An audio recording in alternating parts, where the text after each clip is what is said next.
Okay, welcome everyone. Welcome to our session for tonight. It's lovely to see new faces as well as old faces we've seen in our previous dialect sessions.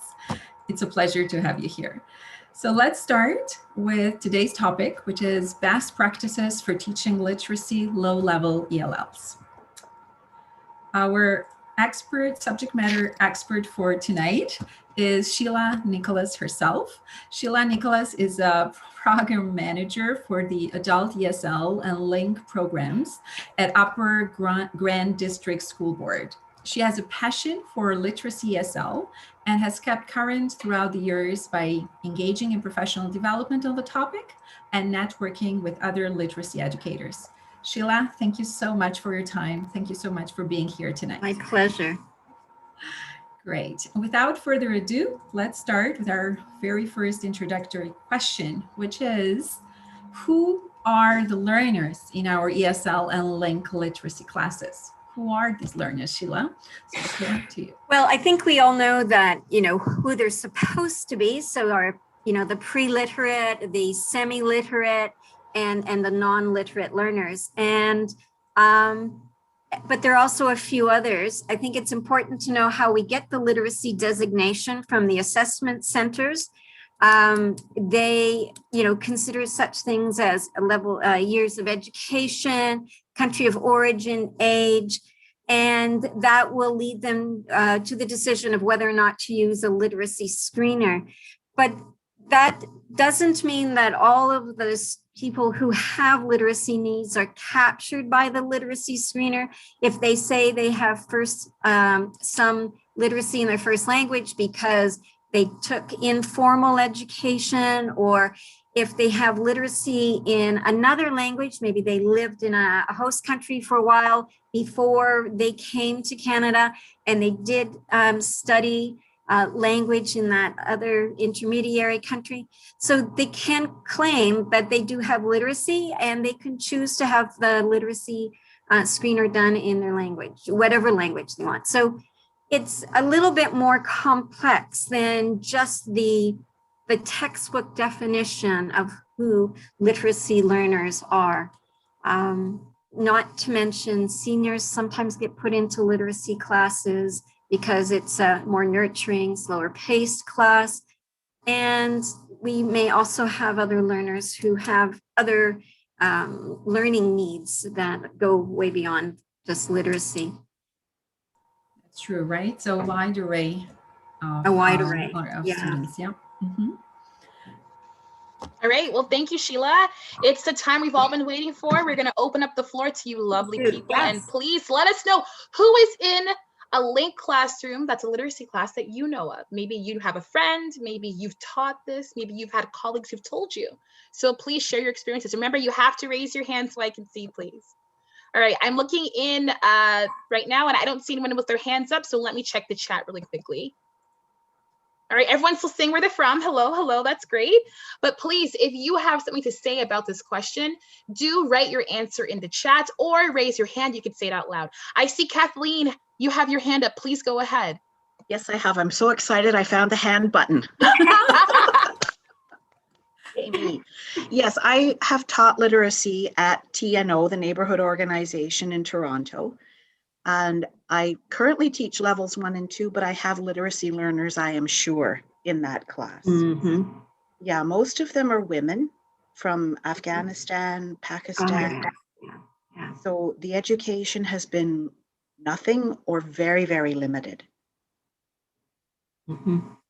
Yeah, bring out a good point. Some of our literacy learners have not had the opportunity to have an uninterrupted education in war-torn countries. Mm-hmm. Get a few years in, but perhaps not at the critical times when their brain's developing out, or consistent education. So yeah, that's another kind of learner that we'll see in a literacy class. Yes. Thank you, Kathleen. I want to invite Natalie now. Natalie, don't forget you're on mute. Thank you. That's hard to talk when you're on mute. Well, hi, everyone. I have, oh golly, I think about 2 years ago, I'm a semi-retired elementary teacher who about 5 years ago got their TESL accreditation and loving teaching adults. But a couple of years ago, I had the privilege of opening for about 3-4 months a seniors literacy class. They had limited it to about 10 Okay. mainly from Afghanistan and some from China. I had a couple of Russian ladies as well. Loved them. They were just precious. But anyway, it was at Center Point, North York. So yeah, it was a wonderful experience. Yeah. Thank you, Natalie. I want to go on to Gordon now. Gordon, you're on mute. There we go. Hi, I've been working with a family through Reception House, Waterloo region. They're from Syria, and really trying. It's a kind of a trial and error over Zoom as I work with people Wow. who have Yeah. fairly limited computer skills, and in the wife's case, she doesn't even read or write Arabic. So, but I am able to communicate with the man by using Google Translate and translating into Arabic to give like basic directions. But the struggle is real. It's taken a while to feel like I've been able to get any traction whatsoever. Yeah. I think that's commendable, Gordon. First of all, thank you to people like you. Seriously, that is amazing. And it's inspiring. I think using a translating tool, I would have never thought about that. So that's very inventive. So thank you for the advice. Yeah. I don't see any more hands up, but let me check the chat before we move on. Okay, so I see a couple people in the chat. So first of all, there is Susan, and Susan says, some have never learned to hold a writing implement like a pen or pencil. That's a great point there. Someone else says, I teach pre-literacy with St. Louis Con Ed Adult Learning Center in Kitchener, retired from University of Waterloo as a sessional lecturer, so English. So thank you, that's kind of like your background experience. That's really cool. Susan, in reference to what Gordon said earlier, says reverso context is also good. Is that like an app, Susan? Let us know. Sounds like maybe an app. Yes. Yeah, okay. Yeah. Okay. I just found it's really good. But it doesn't necessarily have all of the languages you might want, but the ones that it has are awesome because it also deals with idioms. Ah, that's cool. Yeah, that's good. That is very cool. I would love that. All right, Loretta, I think we're good to go on to the next question. I think Robin. Oh, sorry, wait. Yeah, sorry, Robin, go ahead. I didn't see you. I'm so sorry. No problem. Hi, everyone. I'm currently volunteering as a link in class tutor, and I'm teaching literacy learners. So I had to teach them computer literacy. I was helping teach it, and it was all online because of COVID. So I wanted to familiarize them with special characters. And I was just thinking how to go about it because it's all online. So I just took screenshots of the email, and I took pictures of some special characters, and I put them in the largest font size possible, 96, because all of them were on their phones. And on their phones, they were not able to read the content easily. So I just thought that, it worked with them. And I just thought that, that would be the best scenario. And yes, so it's been a wonderful experience. And these learners are from Syria. Somalia, Pakistan, and India. And I feel highly privileged to be a part of that. Nice, nice. Talk about being a thoughtful educator, making the font size large because they're on their phones. Oh man, I would have never thought about that. It's amazing what people think of to try and help their students. Like, imagine how inspiring you are, Robin. Thank you. Goodness gracious, we have amazing people here. Okay. We do. I think it's good for us to move on. Oh, sorry, Sheila. Sorry, go ahead. No, I was going to say, I hope we have a chance to spend a little bit more time in our questions about digital literacy, because think about literacy, it's often just reading and writing. And in fact, there are more literacies than just reading and writing. And in our current world, we've got to be including digital literacy in everything we do. Yes. Absolutely. And we have a question on that. No worries. Okay. Thank you, everybody. You shared stories of different individuals in our classrooms, right? Exactly what Sheila was telling us about. So let's start with our discussion questions for tonight. The very first one, Sheila, that's for you. What language acquisition approaches can be useful with literacy learners? Well, speaking from my own experience, I start with the natural approach. I think that it's good to think about our learners and as children, not in the sense that they get immature pictures or anything like that, but in the sense that they do not have the option of looking something up in the dictionary. They don't take notes. They don't do any of those things. So they live in an oral world. And so to begin, take a natural approach where you focus first on developing listening skills, and then move on to some speaking skills, just as the way that children acquire a language, and then reading, and very finally writing.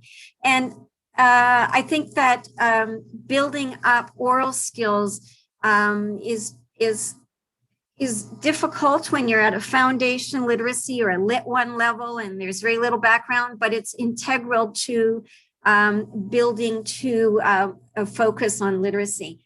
I love total physical response.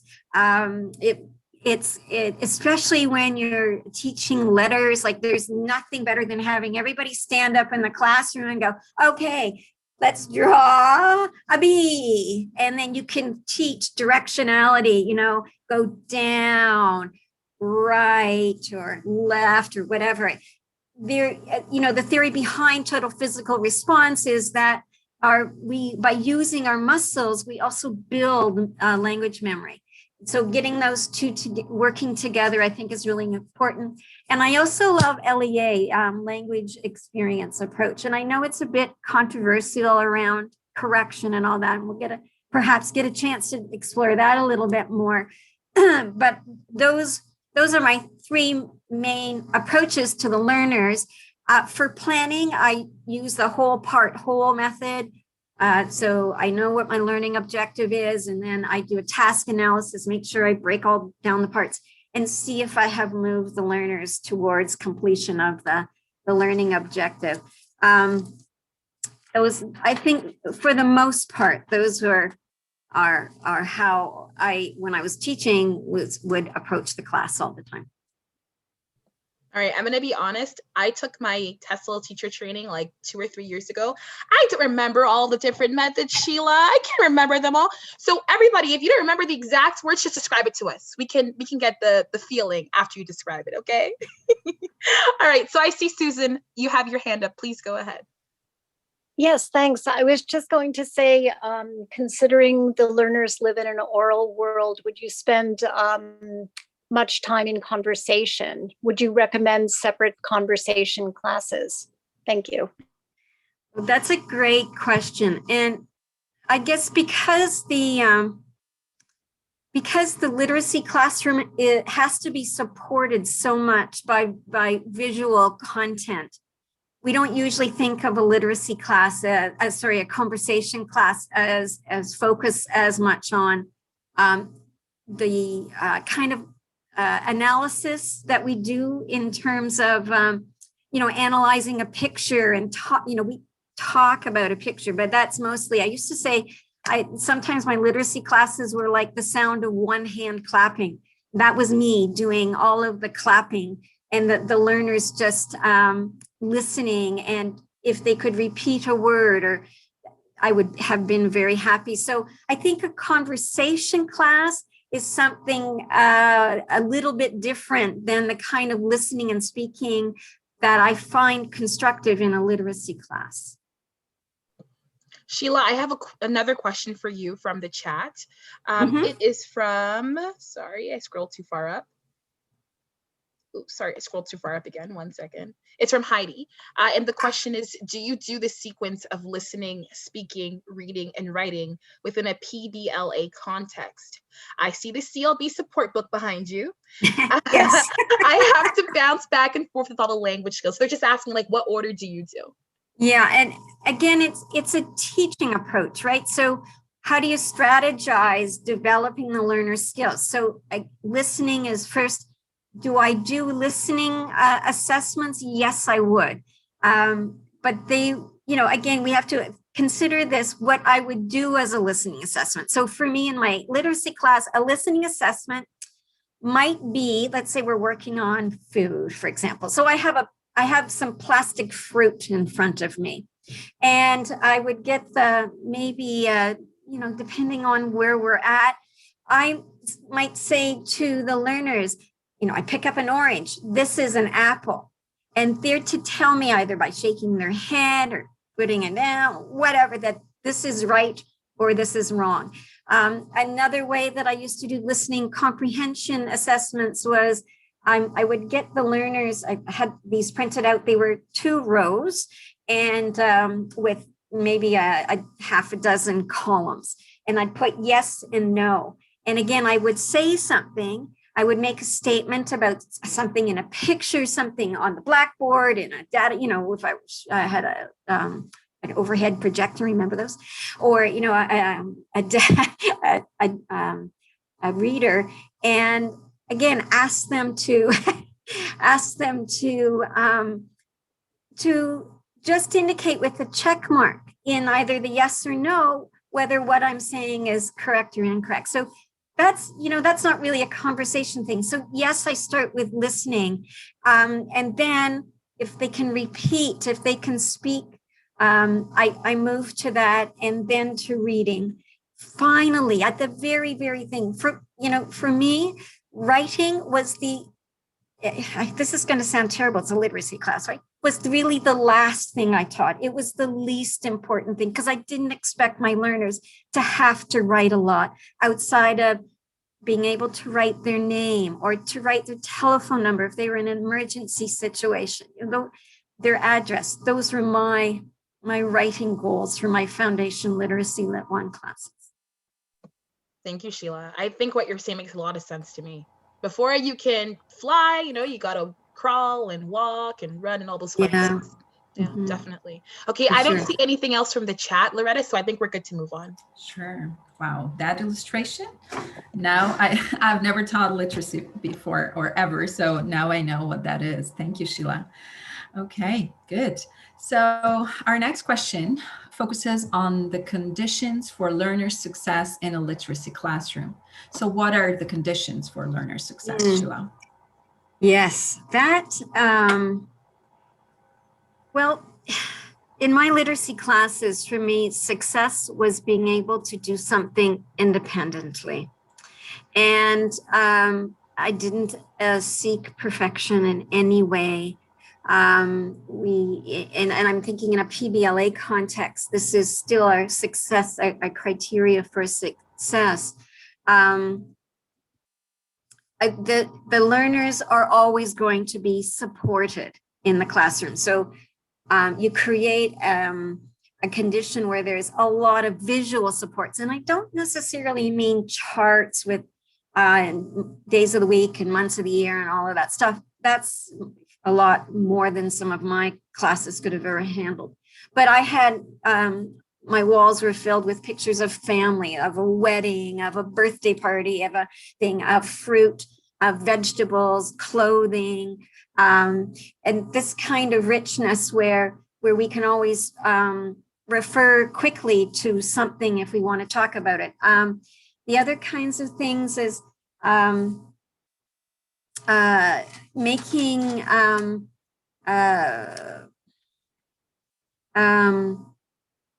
making it okay to make mistakes, and celebrating the little successes that we have. So if I had a learner on a day who could, again, in another activity, pick a word out or say a word that they seem to have developed some sight word recognition. Oh, that was a cause for celebration. So not to have very focused, limited goals. Don't expect to move quickly or too far in any period of time. All right, there's a question in the chat, Sheila, that's I think relevant to this question, but also a question you asked earlier. And the question is from Susan, and it says here, will you also comment on those who can speak a bit but have no reading or writing? Yes, I loved having those students in the class because there were some students who had no oral skills at all, right? And also had no reading and writing skills. And then there were learners who had a little bit, and they were great to have in a class because they could translate for me. Or Robin or somebody else, I can't remember who it was, who mentioned about how they needed to, Gordon talking about Google Translate, and Robin talking about that. So yeah, having the learners who can speak a little bit of English is so helpful in a literacy class. Yeah. I just want to remind, sorry, Sheila, I want to remind everyone, if you want to comment, you can type your comment, or you can also raise your hand. Sorry, Sheila, go ahead. Okay, I was going to say, no, in any class, as you all know, as experienced instructors, learners are going to be at different levels in all those skills. And so part of the art of teaching is to recognize where each of those learners are and to draw on their strengths, to make opportunities for them to display their strengths, to support other learners, and they become models for the other learners. The literacy learners, when they are not successful, I've had learners say, "Oh, no good," and it just breaks your heart, right? Because that's not the reason that they're not successful yet. They just haven't learned it. So having other learners there who are progressing is great role model for those learners. So I love having the multi abilities in the classroom. Thank you, Sheila. We also have someone else here made awesome. It was Natalie. Natalie says, so it's really important that the students feel it's a safe learning environment. And I think you just spoken a lot to that, Sheila, right? Yeah. Also, Kathleen says she totally agrees, and that patience and repetition are also key. Yeah.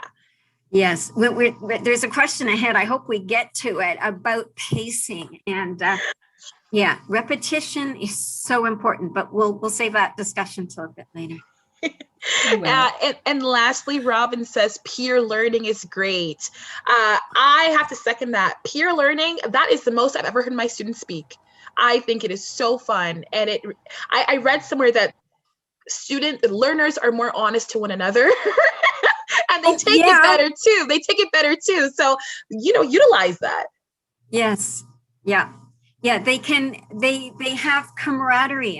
It's amazing. Even though the learners don't speak the same language in a literacy class, they create relationships. And I had two learners who were great friends. They used to call each other. I always wondered what that telephone conversation would sound like, because all they could say was, good, son good, daughter good, bad, or whatever.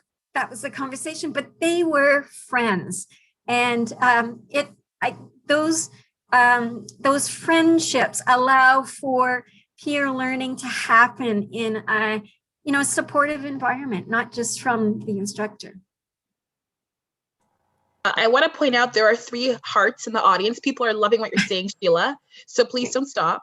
I want to share what Rosa has said in the chat. So Rosa said, I worked with literacy students during my TESL training, and I found that being supportive, encouraging, and respectful goes a long way. Students feel confident if the teacher is warm. That is a great comment, Rosa. You know, I don't even think about respecting my learners. It's just, I think as a professional, you just automatically do that. But it is important to set that tone, because to get back to the point about when you have learners who are at a little bit different levels, yeah, sometimes unfortunately, it's human nature to point out, you know, to get frustrated maybe with the other person or whatever. And so to be sensitive to that, you know, from body language, because that's where a lot of communication happens in a literacy class when something's not quite right. So make sure you maintain that tone amongst the students as well. That's really important. Yes, I totally agree. All right, I think we're good to move on now, Loretta. That's great. Lovely conversations and stories to share. Good. The other question we have here is, what are aspects to consider when planning a module? So now it's the practical side of it. Mm-hmm. Yeah. You know, we've got some great resources out there right now from the Center for Canadian Language Benchmarks. You know, you probably see it behind me, that ESL for adult literacy is so important, and the support kit has wonderful ideas. When I'm doing a module plan, call it what you will, long-term plan, module plan, you have to decide what you're going to do with your learners. Where are you going to move them towards, right? And so you start with a reasonable learning objective that has meaning, that addresses the needs of the learners and is important to, I'm laughing at Jim's comment about the CCLB, because he's on the board right now, so he has to say that.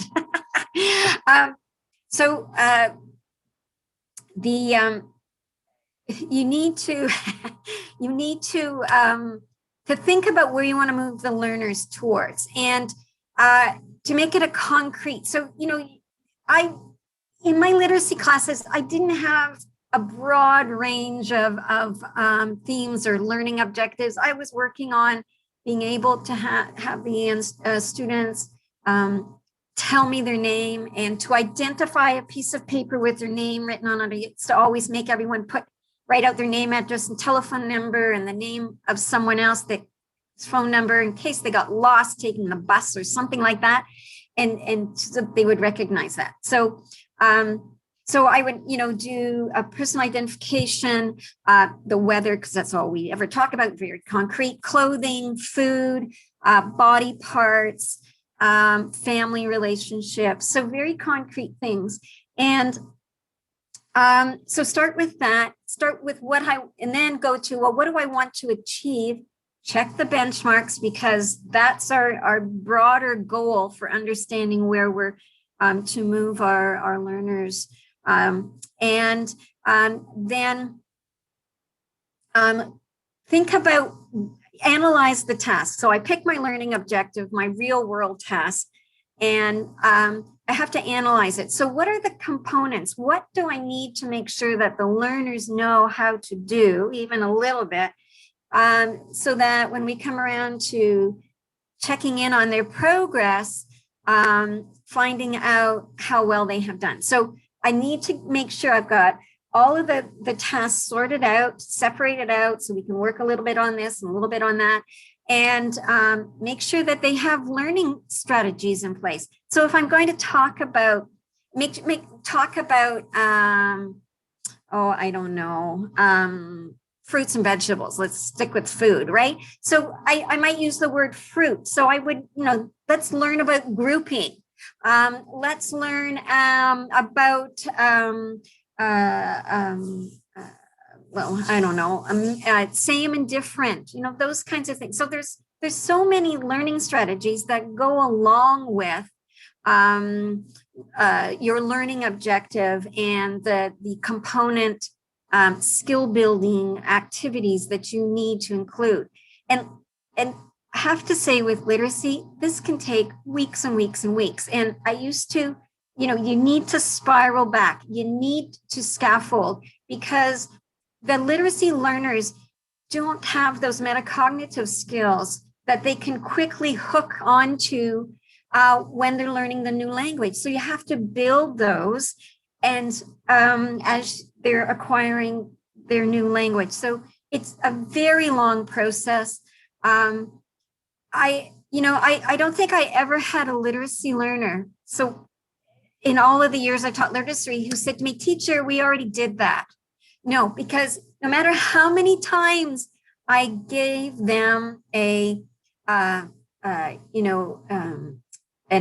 let's say a little card or something, and they had to fill out their name, address and telephone number, no matter how many times I did it, how many different ways I presented it, it was always a challenge for them until they got past that phase. So we need to make sure that we give them plenty of practice in the module, and to circle back all the time. You really need to have a long-term perspective. Thank you, Sheila. Your conversation, or I guess your monologue, has inspired many comments. No, it's good. It's good. I'm not complaining. Has inspired many comments in the chat. I just want to read some of them out. So the first one's from Caroline. And it says, real world situations are the most important and motivate the students. Yes. Yeah. I agree with that. But you have to think about what fits their world and make it appropriate for them. It's so important to have it meaningfully done. And can I just share one of the most successful things that I ever did that I'm proud of to share with you is that I was teaching my students how to address an envelope. And so one Christmas, I bought a pack of Christmas cards. I gave everybody an envelope to address to themselves, and collected them. And then I put in a Christmas card and mailed it out to each of the students. And I remember one learner who was a woman in her 40s who had never been to school. She was from Thailand. Her family was supporting her coming to school, with the assumption that she was going to finally be able to get a job and all that. So she was kind of, she had to prove why she could continue in school and not go out and get a job in a factory. And when that Christmas card came to the house, and they looked, and she said, "This was me. I wrote this." And her family went, "No way. Did you, print on that envelope?" And she was, "Yeah." So they let her continue. They saw she was making progress. So, there are those gems of inspiration. I'm sure all of you who are teaching literacy can come up with and share, and I'd love to hear those. You've got success stories, I'm sure. Thank you, Sheila. Again, tons of hearts are going out to you. There's some clapping hands where we all are feeling very sentimental right now. So thank you. I want to go on to Natalie's comments. Natalie is suggesting a great resource. So Natalie says, "I'm sure everyone already knows about ESL Library, but they have excellent material even for literacy learners." Yeah, I often find sites that have excellent material, and then I look for literacy and it's not there. So it's good to know that they have that. And then Jennifer says, starting with something that they know is so important. Kind of like what Sheila said, right? Is irrelevant. That's really cool. And I think there's more. Hold on, just scrolling down. Okay, so Jennifer says another cool resource is Bamboozle. Her students like to play that online.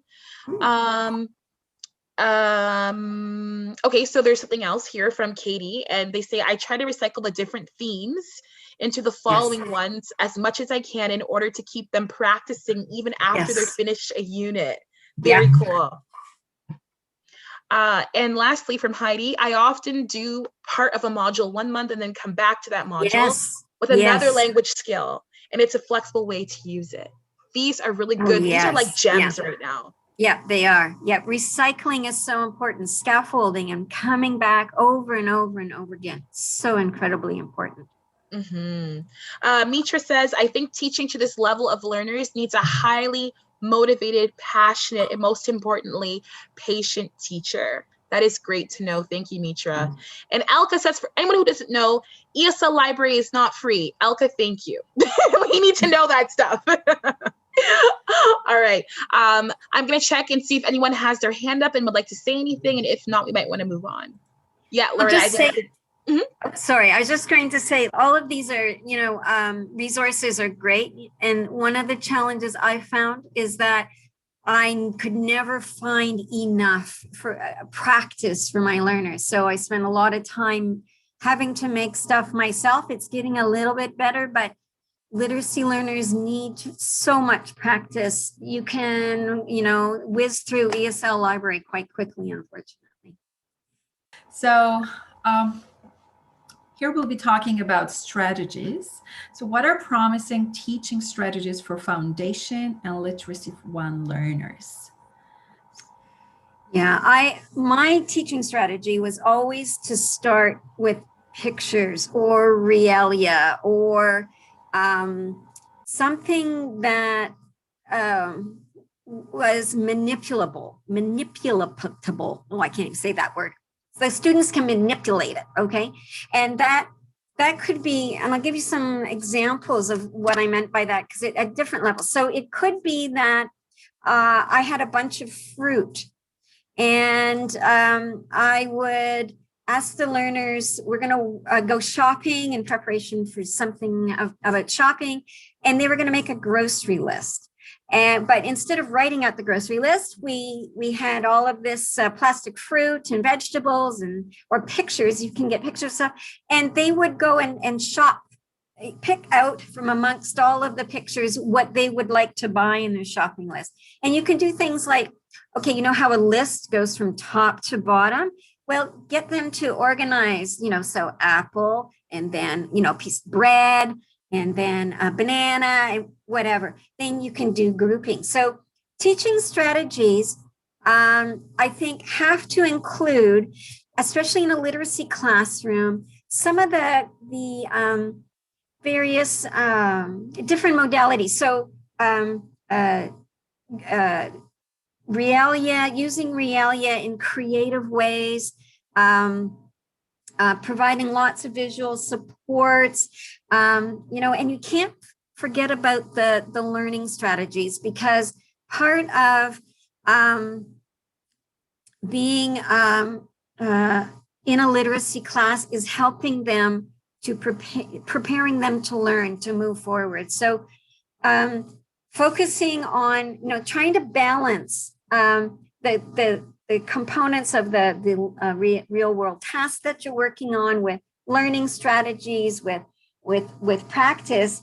You need a lot of different moving parts. So, this is where some of those strategies of, total physical response come in. And the LEA comes in. These are all different components, depending on different strategies that you can use, depending on where your learners are at. So giving them choices is really important too. So give them some autonomy about what they want to do in the classroom and how they want to learn. Talking about things to manipulate, I used to do something like, I'd write a simple sentence, and I would, let's say we're with fruit again. Obviously, I'm hungry or something. So I'll say, like Sheila, and I would get we could do something with the learners too, but just to be simple for this. So Sheila eats, and I'd leave a blank. And so then the learners could either paste a picture in the blank. They could, because they don't have to write. We're just still doing, developing their oral skills. They could hold it up. They could do all those things. So as we get going, I might write Sheila eats oranges, and then put a line in between each of those words. This is another learning element for your students, and you'd get them to cut it out. Like someone earlier said they had learners who had never held a pencil. I had learners who didn't know how to use scissors and didn't understand that you're to cut on the line right? So those are some of those basic things.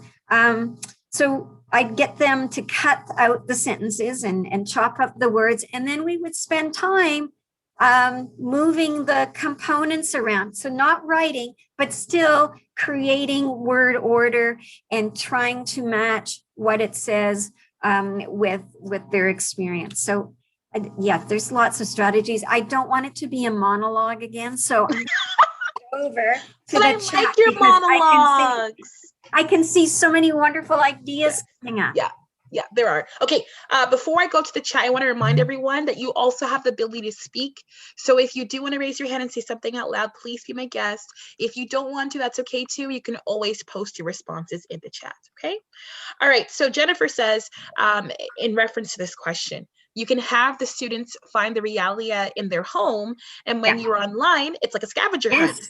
Oh, right? Perfect. Super fun. Yeah, brilliant idea. Along the same lines, she also says show and tell. That's really cool. Like that. Heidi says something that's really interesting, actually. I want to highlight this. I bet you rely on some daily structure too as strategy. So for example, every day you write the date on the board. Every day you ask about the weather, right? I thought that was a really cool one, Heidi. So thank you for pointing that out. Yeah. Thanks for pointing that out. Absolutely. I forgot to mention that. You absolutely need to have a predictable classroom structure. So this helps learners be successful when they can predict what's coming next. Really important. Thank you so much for bringing that forward. Exactly. Next, we have Beth, and Beth says, categorizing and ordering are important literacy strategies to strengthen their cognition skills. Another good one is ordering things by colors, healthy food versus unhealthy. Oh, yeah. You can do this with just speaking or with using pictures. Really cool. Yeah. And realia. I mean, when we're all in the classroom again, this is, I was famous for, bringing in bags of groceries, or if we were going to make I bring in enough fruit so we could make a fruit salad, and then do so Sheila cuts up an apple, and then this feeds into the, the LEA, the learning, experiential learning part, which you then talk about and write about. So all of that stuff is wonderful. That's really cool. And lastly, Mitra, she kind of gave us some more context behind something that you've already said, Sheila. So Mitra says, one of the most practical strategies would be task-based learning, from the simple to the complicated ones. The same example that Sheila just gave, making a grocery list by having the images or the plastic-shaped fruits and vegetables. That's really cool. Not only learning the connection between the concept and picture, but also raising their awareness. I liked that. Really cool. Gordon is asking you a question, Sheila. Gordon says, do you have any feelings about prioritizing speaking over reading? Yeah, I do think that it's important to get them to speak, especially some of the, very basic things around being able to say their name clearly, address clearly, being able to ask for help. Important. So those were the things that I would focus on. But our literate world, in our literate world, we read so much. So part of an approach to survival skills is to make sure they can make their way around a building, know what a fire exit sign looks like, a washroom sign, and those things. So I never wanted to prioritize, overall, but there were within a module or within a particular learning objective, I thought there were more important skills than others that I would focus on in order to help them in the world. Yeah, I have a short, tiny story about that. So I used to teach literacy, and I had a really awesome student. She was great. She was passing to the next level after that session was done. And we were located at, it was like a mall, and we were on top of the mall. I don't know how to explain it, but basically anyone could come upstairs. Okay. So our classroom was right here and the bathroom was right across. So my student, she's at the door and she's like peeling something, like maybe a banana, I can't remember. And this man comes up to her, he says, "Where's the bathroom?" And she froze, and she was like, and she knew how to say it. She knew how to say it very, very well. But because it was like a real life, real situation, she just couldn't get the words out. I looked at her and I'm like, you know it. And she was like, there. It was like an epic moment. It was so great. And so my point is that like at that moment, speaking was really, really important. You know what I mean? Like and she knew what the person was saying. It's just that she needed that kind of person to be there and support her. So like, I just want to say, not that speaking is more important over reading, but in certain contexts of real life, we often interact with speaking in ways in which they need to have it and know it now and be comfortable with it. So short little story there. Yeah, fabulous. Okay, back to the chat. So someone says, I always get my students to cut out the flashcards or words instead of me doing all the work, and they enjoy it too. That's really cool. Yeah, they do. One more question for you, Sheila. This question is actually from Susan. Oh, I just lost it. 1 second. Yeah, here it is. It's, will you also address the issue of students with LD as well as literacy issues? So like learning disorders, things like that. Yeah, that is something that we do see in literacy classrooms. And that's sort of that's a double whammy, isn't it? And sometimes learners have not been able to get their education in their first language because they didn't do well at school. So if families had to pay, they were pulled out of school and asked to do some other task within the family. Mm-hmm. So it is challenging.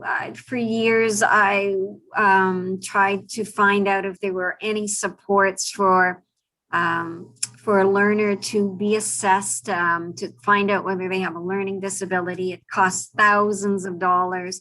I had heard in some instances that if it really impacted their life, a family physician could make a referral. But yeah, it's really hard and it's heartbreaking. I had a learner in our school that she was my literacy student for 10 years. And after I stopped teaching literacy, she remained in our literacy program and really never progressed. And it was heartbreaking. She came every day, and I'm sure she had a learning disability. You'll see that the learners who do progress, you know, if you're doing this, the slow steps and the supportive environment and building and scaffolding and doing all that, you will see progression. But there are a few that just stay. And I always just try to do the best that I can with them and give them as much support, encouragement. And yeah, I don't know what to say with that. If anybody else has got any solutions or suggestions or experience, I'd love to hear it. Yeah, please. I think this is a topic that's important. Yeah. Accessibility is always important, but also helping our students and raising awareness that these things do happen, right? Yeah. These things do happen. Yeah. I think we're going to move on now, Loretta. I know there are tons more comments, but I want to give us time to talk more about this topic in different areas too. Okay, where are we at? Okay, and now we arrive at PBLA. So what does PBLA look like in a literacy class? Well, if you work in a publicly funded ESL or LINK program in Ontario, you know that we have to have PBLA in our classrooms. And so what is important is making PBLA work for our foundation literacy and Lit 1 learners. So in our program, what we do have assessment sheets, and it's not about passing or failing. It's all about, did you do this with help? Great, you did it with help. You did it with help, that's okay. Or did you do it independently? And so the learning, the success again is that independence. And so when you're doing PBLA, you know, consider just focusing on one or two things. Like you don't want to have 4 or 5 different criteria that you're assessing the learners on, because the messages to the learners that about their progress, right? You can be making observations about whether they're doing some of the incremental parts. So, you know, are they writing on the line? Are they recognizing letter sound going together? Are they, you know, doing, those are things that you might want to keep a sheet of observations of the on the side For the learners though, because it is their portfolio, focus on 1 or 2 things that they're doing that you hope that they're able to achieve. Focus on independence, and you're going to want to do a lot of assessment. I mean, it is not, because you want to give them that feedback of success, that sense of success. You know, you'll get a portfolio that's this thick. And so what we decided in our program is that we were going to, when we did our portfolio reviews, we were going to only go back, you know, a certain time and look at the last 10 assessments, let's say, in total, not to go back and look at all of it, because they are showing progress. It's hard to communicate that to them because their progress might be in the learning strategies and not so much in the language acquisition. So I think it's important to have that feedback on progress, but make it around independence rather than accuracy or being able to do something. The other thing I would say is with PBLA, learning reflection. And it is an important part of PBLA in its theoretical background. So learning reflections can be done easily. They can be done at the end of every class, you know, as simple as, how was that? You know, was it good? Was it difficult? Do you have a headache? Because it was so frustrating. You know, I didn't like it.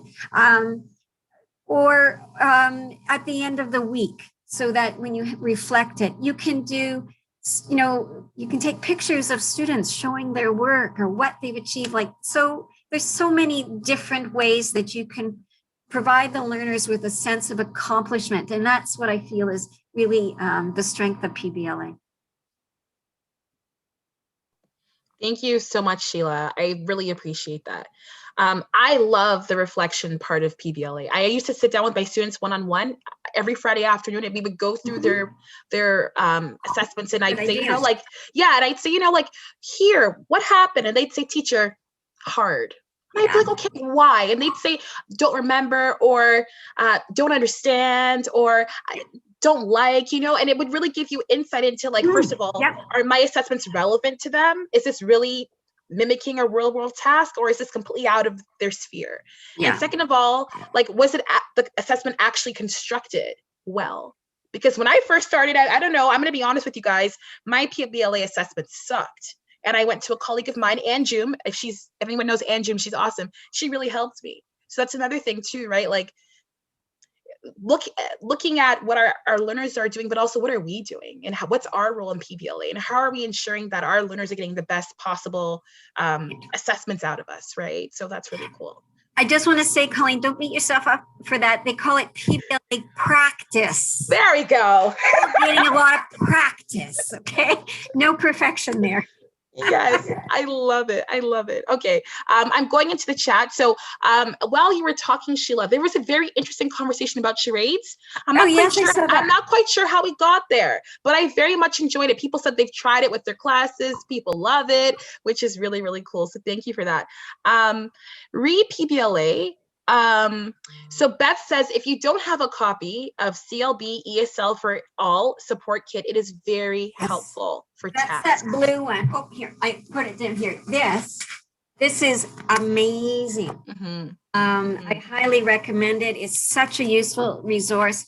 The ESL for All, the ESL Literacy for All there's lots of good resources out there. Bow Valley has some. There's some from I can't remember. I know the old name of it. It was in the settlement agency in Nova Scotia. It used to be called ISIS, and they changed their name. I don't remember what they're called now. There's really good stuff around to help you improve your practice. That's awesome. We have a comment from Daniela. Daniela's giving us a suggestion. So she says, at the TESL North York conference, Donna Clark presented about this very topic, especially in an online context. Hello, which is really important. She works out of immigrant-education.ca in Alberta. Check out the resources on the site, very inspiring. So that's a great website for us to check out. Thank you so much for that. Valley College is in Alberta. So that's, they've got great. Everyone in the chat saying, Bow Valley, Bow Valley. All right. Well, thank you. If anyone would like to share a comment out loud, please do. Remember, you just have to raise your hand and I will let you know that we'd love to hear from you. I love the charades because you can do so much with charades. It's total physical response. It's language, vocabulary development, describing what someone is doing. So lots of speaking. It's fabulous. Great idea. Okay, Loretta, I think we can move on to the next question. So let's continue with error correction. I think everybody's asking themselves, right? So what are some practices about error correction in a literacy class? We touched it a little bit, but probably there's more to say. Mm-hmm. Yes, so I wanted to get back to this because one of the things that's controversial about LEA, which is the language experience approach, is whether or not to correct. So those of you who don't remember language experience. So let's say I'll go back to the fruit salad. We're making a fruit salad and the learners, you're talking with the learners, you get them to describe what they're doing. Okay, so then after it's all over and they're eating their fruit salad, you then move to the LEA. So let's write about what happened while we were making the fruit salad. And LEA in principle is supposed to be the learner's words, right? So to go back to children, if children write on a piece of paper, you don't correct it if the letters aren't perfect, if the grammar structure isn't there, if it's just words, right? So using that principle of, natural language acquisition, the LEA, if our learners in our classes describe it as Sheila make fruit, that's what I write. And we leave it as testament to the connection between oral speech and written speech. That's what we're trying to teach in that, not grammar. Now, when I've done that, I've had learners go home and their families are looking at their work, and then I get the phone call, why are you not correcting this? This is not right. This is not good English. So, there is a bit of a tension around that.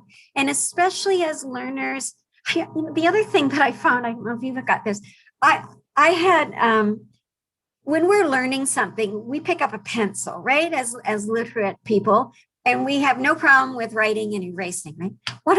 One of the behaviors that I've noticed in the literacy classes, my learners all wanted to write using a pen because that's what literate people did in their view. And so the program manager used to look at me like, why was I going through 12 bottles of whiteout every month? Because I was, they were correcting their. So the learners are interested in perfection themselves. They want to do it correctly. And so there is that little bit of tension. As an instructor, I'm not going to correct them on everything. I'm going to correct them only on what I was focused on teaching them. And that's it. Leave the rest of it for another day. You'll get around to it. You want to create confidence in learning, not a feeling like, oh, I'm too stupid, I'll never do this, right? So I don't do a lot of correction. We focus on the process and the independence, and the perfection will come later. Thank you, Sheila. I want to go on to Beth, please. Oh, hi. I was just going to make a comment to what Sheila was saying about the correction of the learner experience approach. And I was just, it came to mind that sometimes some of the students will correct you, like, later, they'll say, oh, shouldn't that be an S on there or whatever, right? Yeah. Sometimes that happens. Yeah, and that's fabulous. I mean, don't you feel like, yes, yeah. Notice the mistake. Yeah. One of the things that I attended a workshop, and if you email me, I'll send you the workshop. I think it was TESL Ontario workshop, might have been a Tutela workshop about literacy last December. And the speaker was from BC, and she was talking about her approach to correction was, does that sound right? And I love that approach because it does exactly what you mentioned, Beth, like get the learners to think about the mistakes, and is there a way to correct it? And having that analysis and building their confidence that they they're actually starting to distinguish what sounds right or wrong. It's fabulous. Good point, Beth. Thank you. Beth, I thought that's really interesting. I love that too. I had this one student that if anyone in the class ever made a mistake, he'd say, no, teacher, no. It was great that he understood, but it got to the point where a little bit it made others feel uncomfortable. So there are pros and cons. And I think there are ways to do it in a way that's productive and positive, and other ways where we're speaking over and we want to ensure that like respect is maintained everywhere. So really interesting. Okay, in the chat, we have a couple of comments. So someone says, when students self-correct as emerging readers, it's a real woohoo moment in our class. Yes. Very cool. Someone else is talking about fluency versus accuracy. So they say fluency versus accuracy is contingent on our objectives and what we are going to achieve, like what Sheila said. Thank you for that. Okay, so Jackie has an interesting question for you, Sheila. How many times would you correct speaking a particular word? I would just do it a couple of times, 3 or 4. 5 times at the most, and then it just becomes, it takes away from the flow of the class, and it just becomes too focused on that learner. Like if any of you have ever tried to learn another language, you don't get it right the first few times, to say the least. And so, again, the goal is, I suppose, to make it sound more natural and more intelligible to to someone if they're out in the street. But I wouldn't look for perfection in a lower level class at all. That's a process. Yeah, definitely. What about like actually marking? I've heard some people talk about not using X's, about using underlines or circles. Do you have any comments on that, Sheila? Yeah, in a foundation literacy class or Lit 1 class, I never marked. For me, it was not important. I did not collect the papers and say you did this wrong. I always just focused on what they did right. Hope that with practice, they would do more of what was right than what was wrong. If it is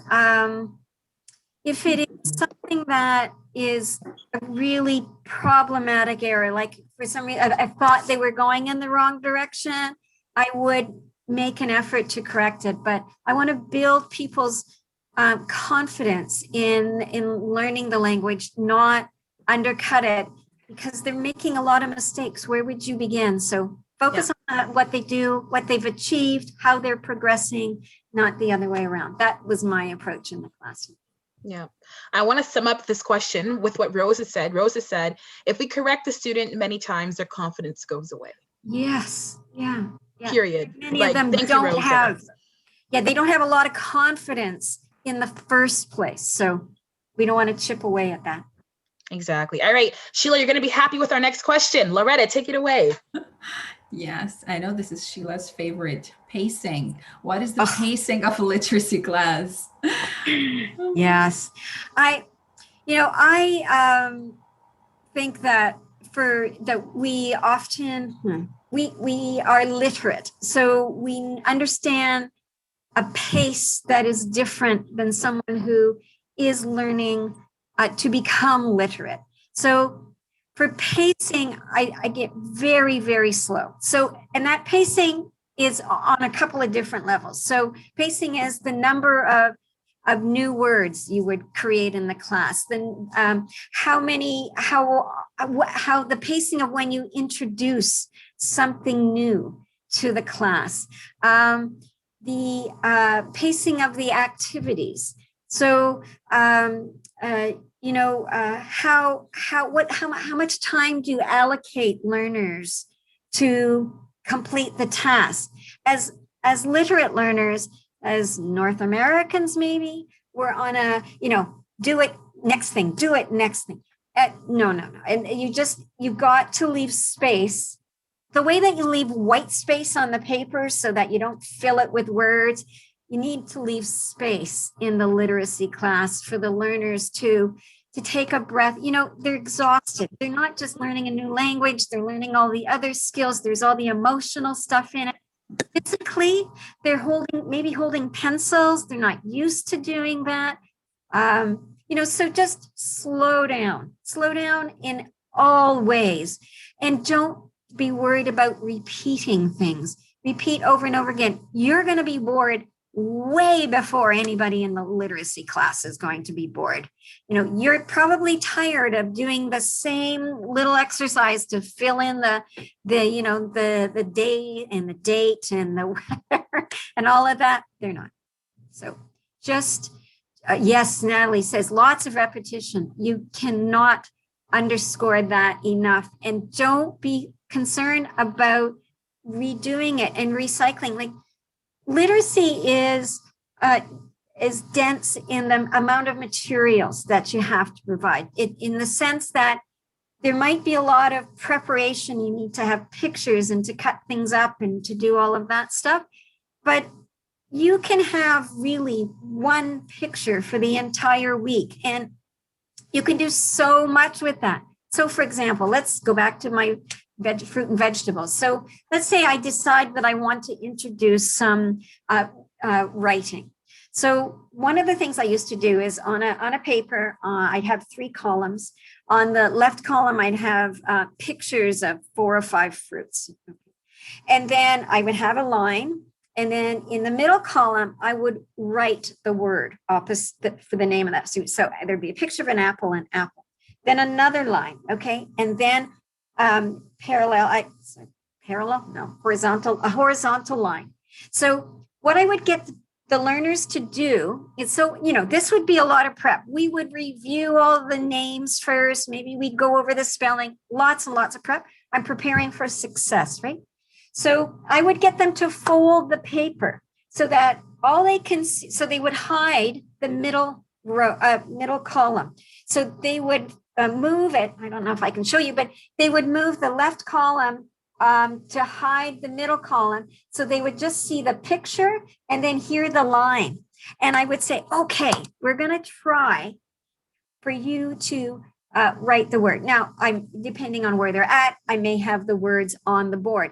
We may have spelled out the words on a whiteboard with using magnetic letters, all kinds of things, right? So lots of support, lots of preparation. And now we're going to try to write the word. Maybe it's copy, maybe it's right, depending on where they're at.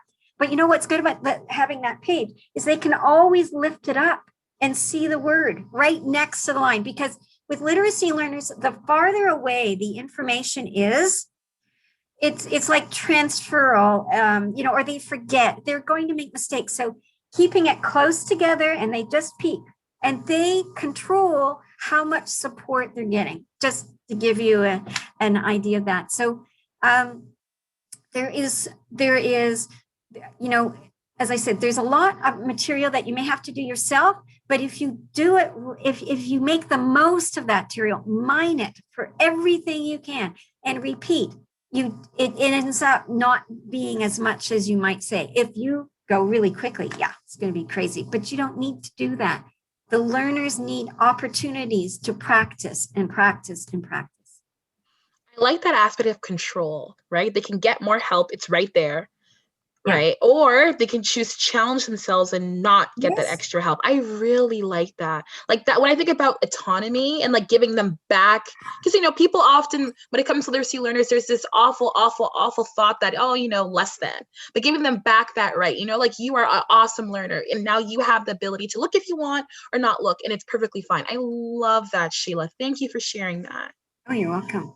There are some more really awesome comments here. So Umnia says, there are times when students compare themselves to their peers and get discouraged. Sometimes it's difficult to explain that everyone goes their own pace. Yes, absolutely. And when you get literacy learners in a class with non-literacy learners, that is really a challenge to manage. The level of frustration and discouragement that can come out of in that situation. Yeah, that's hard. Someone posted about that earlier. We didn't have much time to speak to it, but I want to bring it up quickly. So they were saying that their situation, or a situation they observed, was there was a literacy level 1 and level 2 class all together. And they were saying it's frustrating. Like, has anyone else coped with that? Yeah, that is very typical in publicly funded programs. Link programs do give funding for smaller classes, but if you're in a provincially funded program, there is no more supportive funding around a literacy class. And so in order to make a class, your program administrator may be putting several literacy levels of literacy together. Now, the good side of it is that it's challenging, but there's also opportunities there, because if you have higher level speakers and listeners, they can provide support. You can get them to work with the lower level learners. So there are opportunities there. And you can manage that class by, again, using the one situation, but adding or subtracting support. So for your low level literacy, you're doing a little story, right? So the low level literacies, maybe all you want to do is I'll give you another example. So you've got a series of pictures. And so under the picture, you can write a word. So for your lowest learners, maybe all you want them to do is to copy the word that's on the bottom of under the picture onto a sentence. Then for the next level, maybe you want to add some supports, but take that target word and get them to copy it. So it might be, he cuts an apple, and so you've got the word apple and you want them to write it. Then you've got the next level, just the picture, maybe support, and word support, maybe not. You again leave the line. So how many words you provide them in support they can copy or take it away. You're allowing the different learners in their class, and you come to know what they can and can't do at that particular stage. You can get them to, give them something just at their level. Now, caveat in this, the lowest level learners want to have what the highest level learners are doing, of course. They all want to be the same. So what I used to do is I'd make enough copies of everything for everybody. And you say, okay, we're all going to do this first. And of course, the learners that are more advanced, they'd go through it quickly, while the slower learners would work at their own pace. So it is a little bit more work, but it is a way to manage the literacy components. So that's where you're going to see that divergence much more when you've got literacy learners with literate learners. Yes. Okay, we want to have time for our breakout rooms activities. This is the last comment I'm going to read out really quickly, Loretta, before you go on. So this comment says, it's from Katie. It says, try to think of new ways to do the same things. So for example, sometimes I'll use a chant, or I'll use a children's video or a funny activity. And sometimes students will say, teacher, me baby. I love that. That's so funny. And I explain that it's just funny and it helps it stick in their brain. And maybe it's silly, but they will remember more easily. And they're always okay with whatever we do afterwards. Yeah, they are. I love that. Thank you, Katie. All right, Loretta. Yeah. Okay. So we're going into breakout rooms. Colleen will send all of you into a place in which you can talk with each other into your own rooms. And the topic, the question is teaching online possible in a literacy class? What are the challenges and the opportunities we have here for our literacy students? So I'm assigning you all right now. It takes me some time, so talk amongst yourselves. And when you're in the room, you'll know, I promise. I noticed somebody was talking about colors. That's so important. Even though you might think coloring is for kids, it's development of fine motor control. You're teaching colors, have clothing. They can choose what colors to color the clothing and then talk about it. Using colors in every possible way that you can to support learning is fabulous. Using highlighters to underline words when you get a little bit lower. There's a great project in Hamilton Wentworth Catholic on that. So lots of fabulous stuff going on around the country to develop our ability to teach ESL literacy learners better. We had another suggestion for bingo games. Bingo game. Yes, bingo. There's bingo where there's fruit and vegetables and clothing or all of these things that you can do. You can get your learners to make their own bingo cards too. They can cut out pictures and glue. Welcome Hi. back, everybody. Hi. So we've lost Sheila. We're not quite sure what happened, but we're almost in our session. Unfortunately, we might have to finish without her. So terribly sorry. But I would just wondered if anyone from their breakout rooms would like to share what they talked about. We did that last time, and it was really, really helpful. So I want to start with breakout room 1.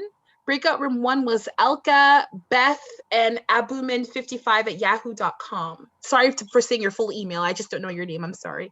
So I'm wondering if room 1 would like to share with us what they spoke about. Oh, I can share. We talked about how we started teaching literacy students when we went virtual in March 2020.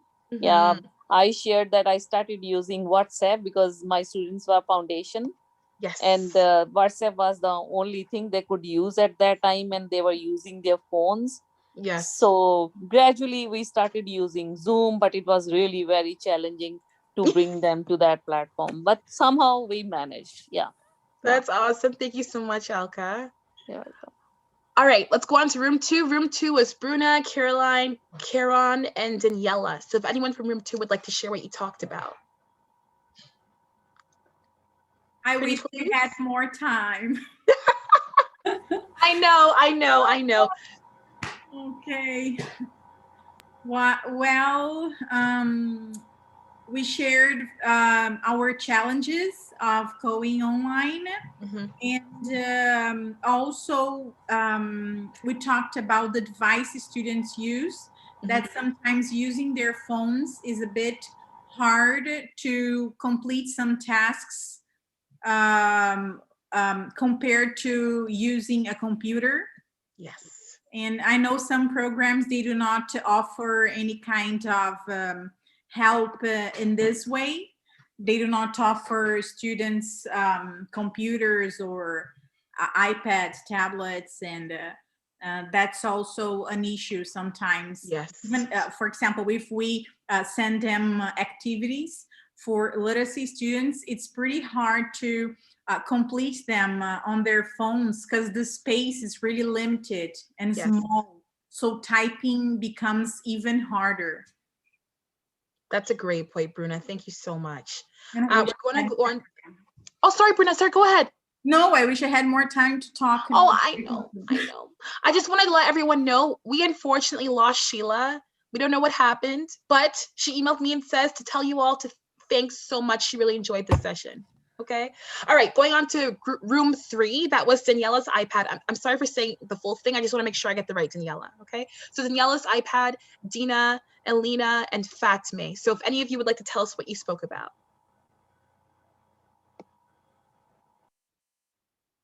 Still muted. Oh, there you go. Hi, Daniela. We can hear you. There we are. Well, this has been a very interesting evening. I really do. And a lot of this, and I've learned that, you know, like, I feel like I'm lucky. I have a lot, I'm teaching with Link, and I have a lot of tools that I can use. But Fatima and I spoke, she spoke a lot of her you know, her issues, and I spoke a lot about, like, a little bit about mine and things like that, which was interesting. Yeah. Which was good. That's always good. Thank you so much for sharing. Yeah. All right, let's go on to room 4 then. It was Jeffrey, Gordon, Gunghu, and Heidi.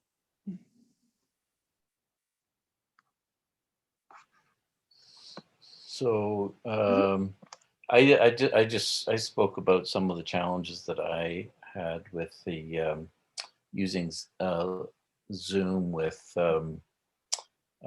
people who had no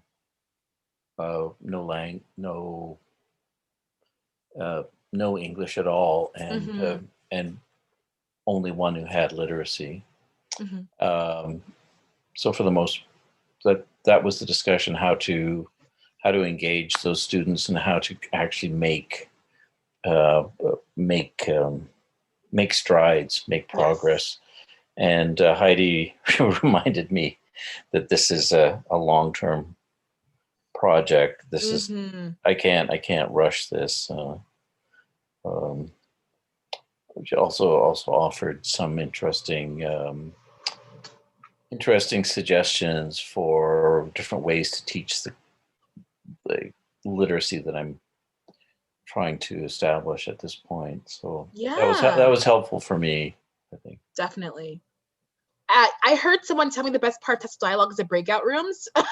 So Gordon, what you're saying is true. That's where you get the good stuff, right? From your peers. Thanks, Gordon. All right, let's go on to room 5. We had Jackie, and if I'm pronouncing your name wrong, please anybody correct me. Jennifer and Katie. Yes, please go ahead.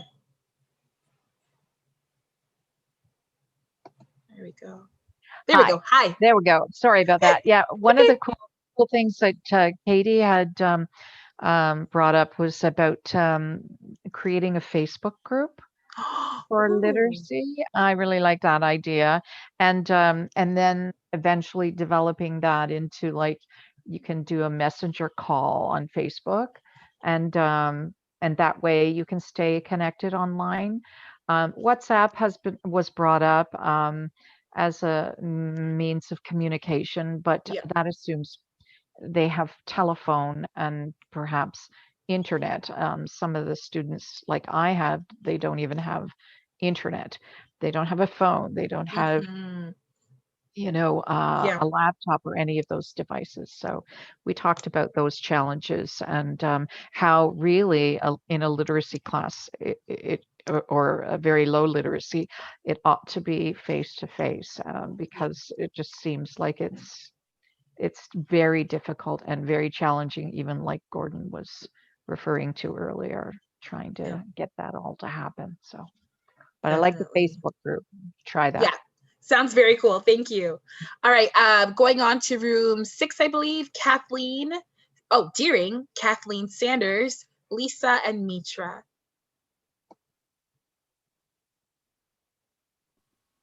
Well, it's actually Kathleen Saunders.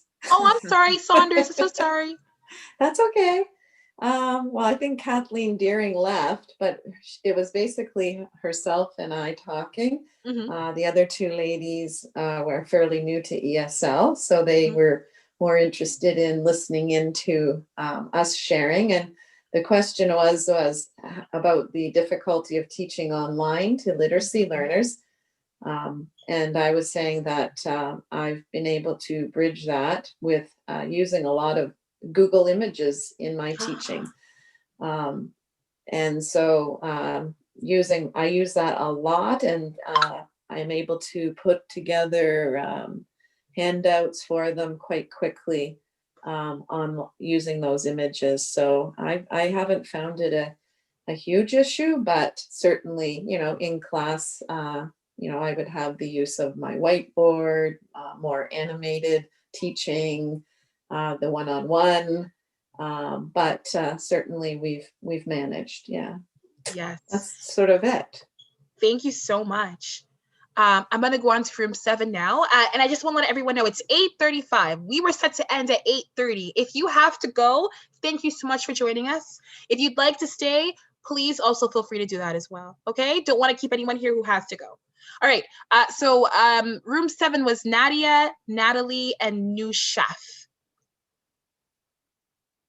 Nushaf, do you?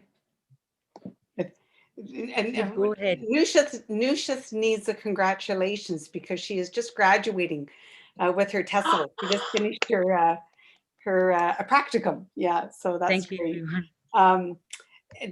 For myself, Nusha hasn't had the privilege yet of doing a literacy class, but I'm sure she will soon.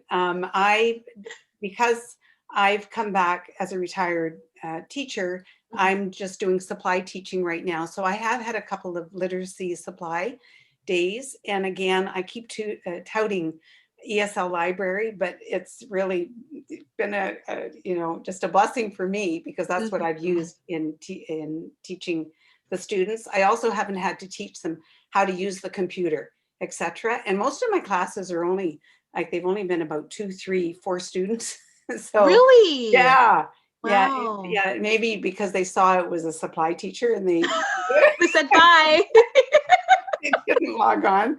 But anyway, but really the digital ESL for literacy for as a supply teacher has been just great. I know you have to pay for it, but it really is. I find it worth the price. Yeah. Anyway. Yeah. Thank you so much, Natalie. That's Okay. really helpful. Let's go on to room 8. It was Robin, Sadia, and Sahar.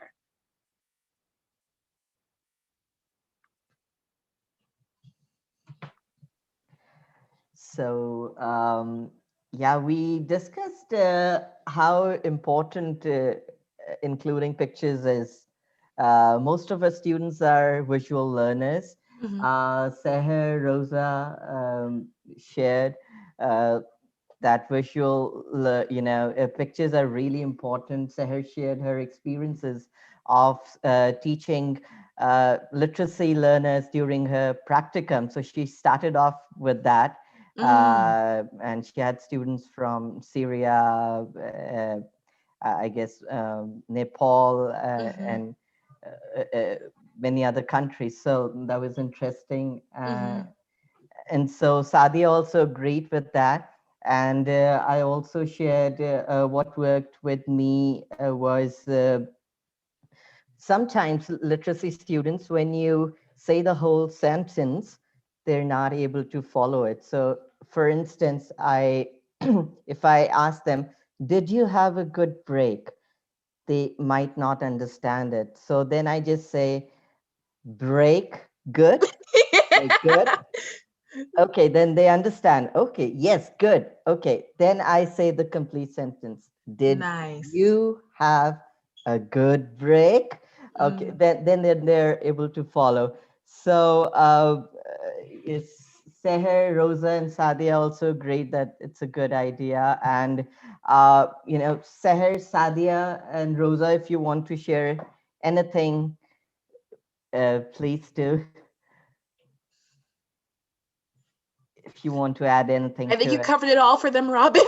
Perhaps that's why they're silent. But thank you, Robin. Exactly. Thank you. Yeah. Okay, I'm gonna go on to room 9. So it was Sarah, Shahira, and Shai Rose. Again, if I pronounce anyone's name incorrectly, please let me know.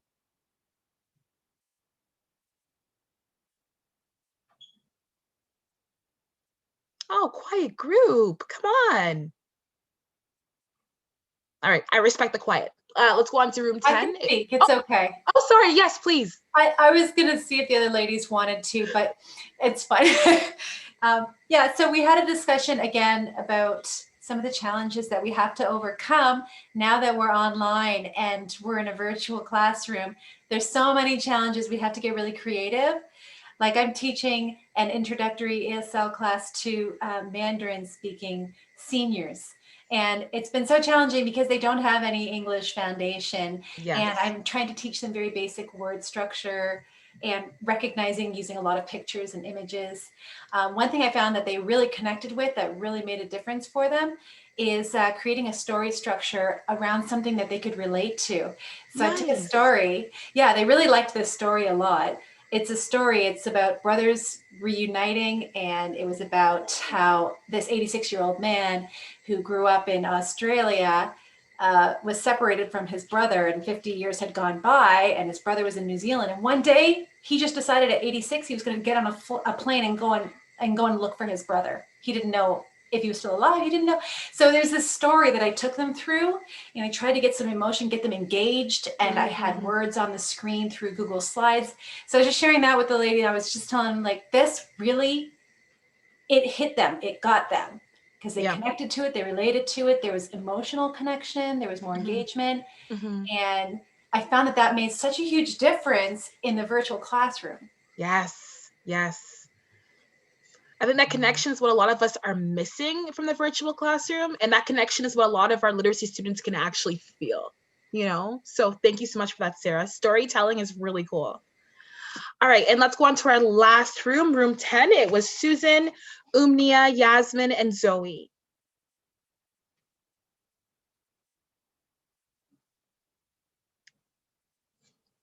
Any comments? I had asked Susan to speak on behalf. Susan? Oh, I didn't hear that at all, but go ahead, Zoe. Okay, basically what all of us have a similar situation, are in a similar situation.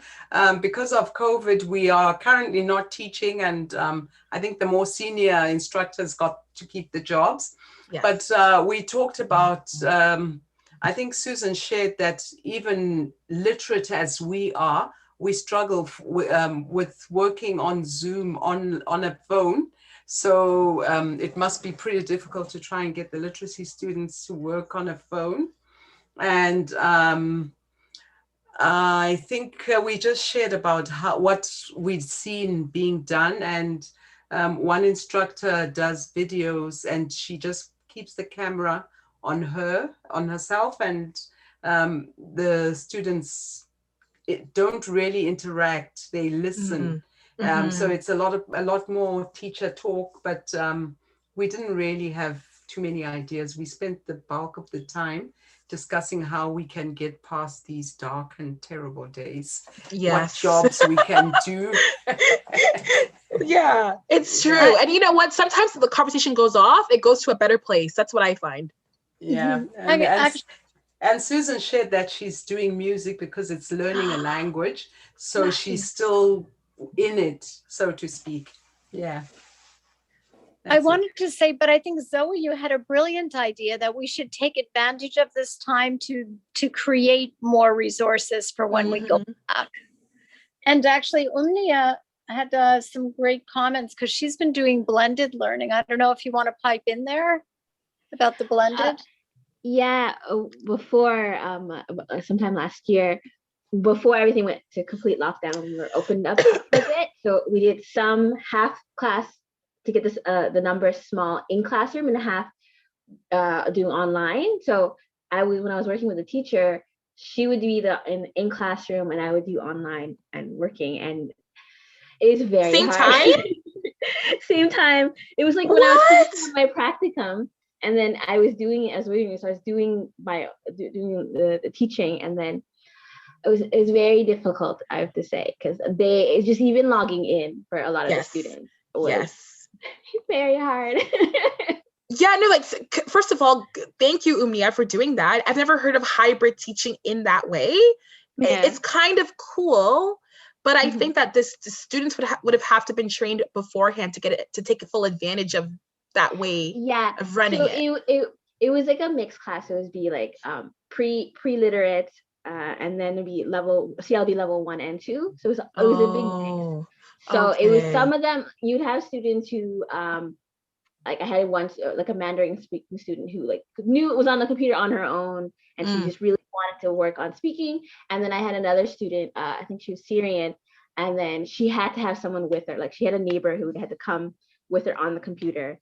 So if the neighbor wasn't there, she was not. She wasn't coming to class that day. Yeah, she was not at all. Got it. Okay, got it. Yeah, so it was very hard. It sounds like it. Oh my goodness. All right. The 23 people who are still here, can I just say a huge thank you so much? We really appreciate it.